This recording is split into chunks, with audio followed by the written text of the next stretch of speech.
दोस्तों, ये जो संत मीराबाई जी है ना, वो बहुत बड़ी कृष्ण भक्त थी। और जब वो इस कलयुग में आई तो इन्होंने गिरधर गोपाल जी श्री कृष्ण की पूजा की। तो दोस्तों, ये मीराबाई कौन थी और क्यों इन्हें कलयुग में मीराबाई का जन्म लेकर आना पड़ा, ये सब आपको इस दिल को छू लेने वाली कहानी के जरिए जानने को मिल जाएगा। दोस्तों, मीराबाई की कहानी की शुरुआत करने से पहले आपको उनके बारे में शॉर्ट इंट्रोडक्शन देते हैं, यानी कि मीराबाई कौन थी और मीराबाई का जन्म कब और कहाँ हुआ था, ये सब आपको शॉर्ट में बताते हैं। फिर उसके बाद मीराबाई की दिल को छू लेने वाली कहानी आपके साथ शेयर करेंगे। मीराबाई का जन्म कब और कहाँ हुआ। दोस्तों, मीराबाई का जन्म ईस्वी सन 1498 में पाली के कुर्की गांव में दूदाजी के चौथे पुत्र रतन सिंह के घर में हुआ था। मीराबाई जी को बचपन से ही कृष्ण भक्ति में बहुत रुचि थी और इसके कारण वो भगवान श्री कृष्ण को ही अपना सब कुछ मानती थी। आगे जाकर वो बहुत बड़ी कृष्ण भक्त बनी और उसने भगवान श्री कृष्ण जी की इतनी भक्ति की कि भगवान श्री कृष्ण जी को अपने प्रिय भक्त को अपने धाम में ले जाने के लिए आना ही पड़ा। दोस्तों, कहा जाता है कि मीराबाई जी ने जीवन भर भगवान श्री कृष्ण का इतना जाप किया और स्मरण किया कि जीवन के अंत में उनको साक्षात भगवान श्री कृष्ण के दर्शन हुए और फिर भगवान श्री कृष्ण ने मीराबाई को अपने मुखमंडल में समा लिया। इसी के कारण इस धरती पर मीराबाई जी की कहीं पर भी समाधि नहीं मिलती। दोस्तों, वो कहते हैं ना कि प्रहलाद महाराज जैसा विश्वास हो, शबरी जैसी आस हो, द्रौपदी जैसी पुकार हो और मीराबाई जैसा इंतजार हो तो भगवान को अपने भक्त से मिलने के लिए आना ही पड़ता है। ठीक ऐसा ही मीराबाई के साथ हुआ और भगवान सुंदर की ओर दौड़े दौड़े आए। उससे पूछा कि अरे सुंदर, तू आ गया दुल्हन लेके। सुंदर उस समय 16 साल का बालक था और भगवान श्री कृष्ण की उम्र लगभग 7 से 8 साल की थी। फिर सुंदर ने भी भगवान को गले लगाया और भगवान ने भी सुंदर को गले लगाया। उसके बाद भगवान ने सुंदर से कहा कि बहू ले आया तो हमें भी भाभी जी के दर्शन करा दें। तो फिर सुंदर ने बोला कि कान्हा, मैं तुमको क्या दर्शन कराऊं, तेरी तो भाभी है, इसलिए तू ही जाकर के देख ले। तो भगवान डोली के पास गए और डोली का पर्दा हटाकर भाभी जी से कहा कि भाभी, वो भाभी अपना मुंह तो दिखाओ। चूंकि माधवी की माँ ने उससे ये कहा था कि कृष्ण कन्या नाम के पुरुष को देखना भी मत, तो इसलिए माधवी ने अपना पूरा मुंह ढक लिया और अपने हाथ पाँव को भी बिल्कुल ऐसे ढक लिया ताकि जरा सा भी शरीर न दिखाई दे। फिर भगवान ने कहा कि भाभी, वो भाभी जरा अपना मुंह तो दिखा दो। बड़ी सुंदर और आकर्षक आवाज माधवी के कानों में चली गई, लेकिन माधवी ने कोई उत्तर न दिया और न ही अपना मुंह दिखाया। तो फिर भगवान समझ गए कि कुछ तो गड़बड़ है। फिर भगवान ने माधवी से कहा कि अच्छा भाभी, तो सुनो, आज हम आपका मुंह देखने आए तो तुम हमें अपना मुंह नहीं दिखा रही हो, अब तुम सदा हमारा मुख देखने के लिए तरसोगी। यह कहकर के भगवान वहां से वापस घर आ गए।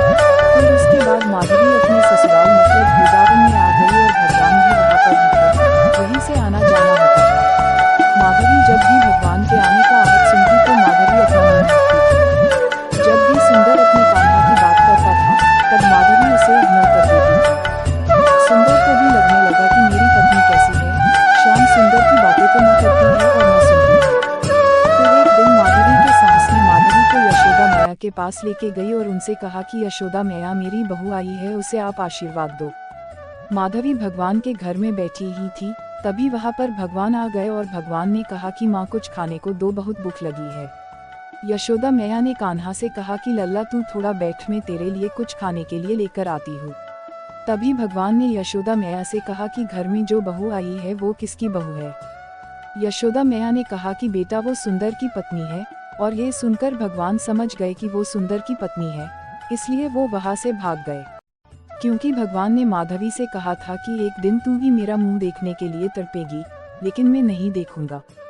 ऐसे करते करते बहुत दिन बीत गए। फिर एक दिन हुआ ये कि इंद्र ने मूसलधार पानी बरसाया, उसके कारण पूरे गाँव में पानी ही पानी हो गया। तब भगवान ने व्रजवासियों की रक्षा करने के लिए गोवर्धन पर्वत को अपनी एक उंगली पर उठाया और सारे व्रजवासियों की रक्षा की। और जब भगवान ने गोवर्धन पर्वत को उठाया तब सब लोग उस पर्वत के तलहटी पर आ गए और सबने वहां आकर शांति पाई। और जिस दिन भगवान ने गोवर्धन पर्वत को उठाया था ना, उस शाम माधवी को कुछ दिखाई नहीं पड़ा कि किसने पर्वत उठाकर रखा हुआ है। उस पूरी रात माधवी ये सोचती रही कि हे भगवान, पर्वत के नीचे पानी की एक बूंद भी नहीं है और इतना बड़ा पर्वत आखिर किसने उठाकर रखा हुआ होगा।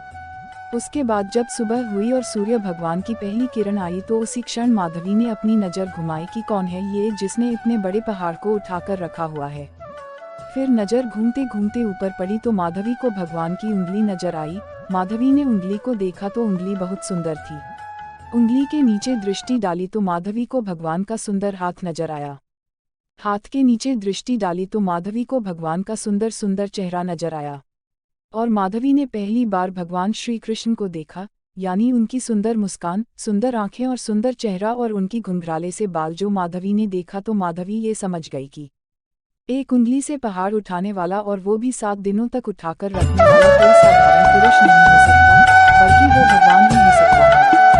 ये सब देखने और जानने के बाद तुरंत माधवी रोने लगी और मन ही मन कहने लगी कि हे माँ, तूने मुझे कौन सा गंदा पाठ पढ़ा दिया। उसी दिन मैंने क्यों न भगवान देखा लिया जब वो मुझे भाभी भाभी कहकर बुला रहे थे।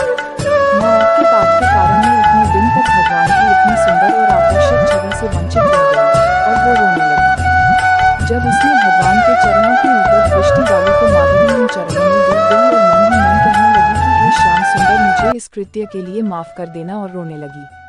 और देखते देखते एक भगवान थे जो 7 दिनों तक ना कुछ खाए थे और ना कुछ पिए थे, सिर्फ खड़े होकर रहे। और एक माधवी थी जिसने 7 दिनों तक सिर्फ अपने द्वारा किए गए अपराध का पश्चाताप करती रही कि इतने दिनों तक मैंने भगवान की इतनी सुंदर छवि को क्यों न देखी, क्योंकि ये तो स्वयं भगवान है और मेरी माँ ने मुझे ये पाठ पढ़ाया कि तू देखना भी मत, और इस तरह से मुझे मेरे भगवान से वंचित रखा। कई लोग हमें ऐसे ही पाठ पढ़ाते हैं कि भगवान श्री कृष्ण की शरण में मत जाओ, भगवान बिगवान कुछ नहीं होता, बल्कि वो तुम्हारा सिर्फ अंधविश्वास है और कुछ नहीं।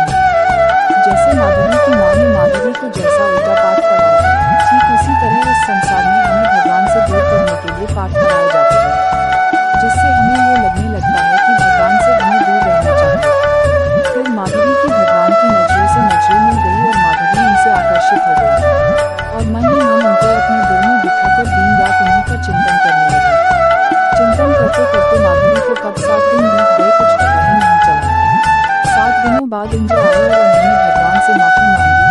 भगवान ने उन्हें माफ भी किया और फिर भगवान ने गोवर्धन पर्वत की स्थापना जहाँ की तहाँ कर दी।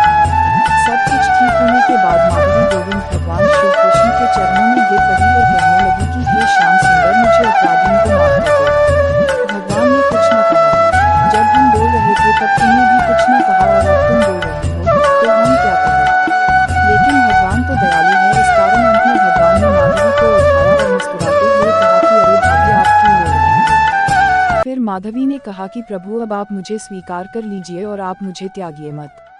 फिर भगवान ने कहा कि अपराध हो गया है ना, तो कोई बात नहीं, क्योंकि अब तुमने स्वीकार कर लिया है।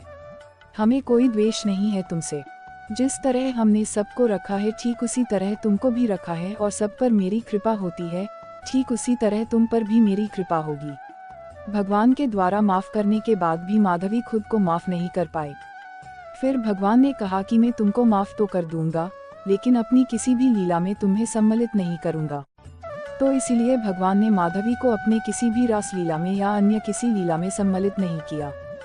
दोस्तों, अपने लीला में सम्मिलित न करने के पीछे भी एक कारण था। क्या था वो कारण, ये जानने के लिए इस आर्टिकल को अंत तक पढ़ना बहुत जरूरी है, इसलिए आर्टिकल को अंत तक जरूर पढ़िए। और वही जब भगवान ब्रज मंडल छोड़कर के चले गए तो ये माधवी धड़ाम से गिरती है।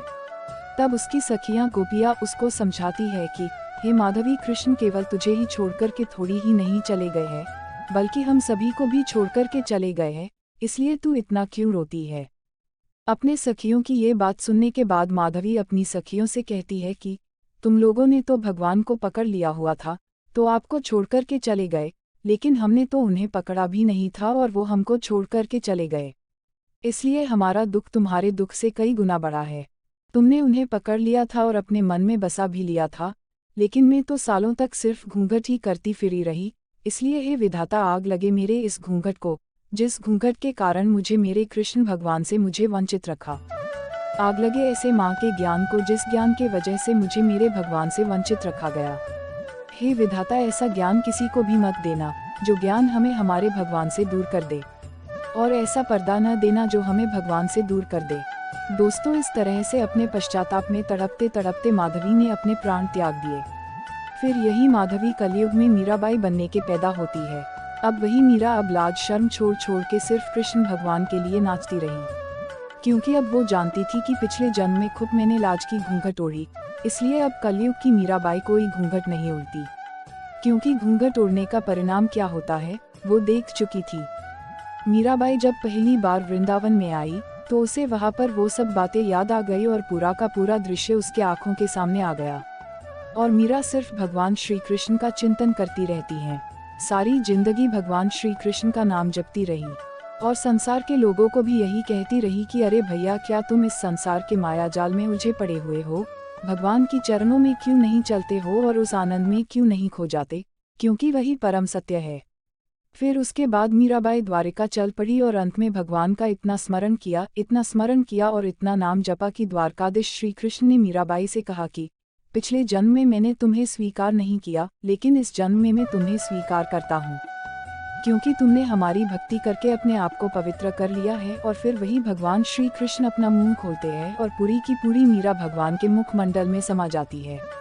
दोस्तों, इसी कारण इस धरती पर मीराबाई की कोई समाधि नहीं मिलती।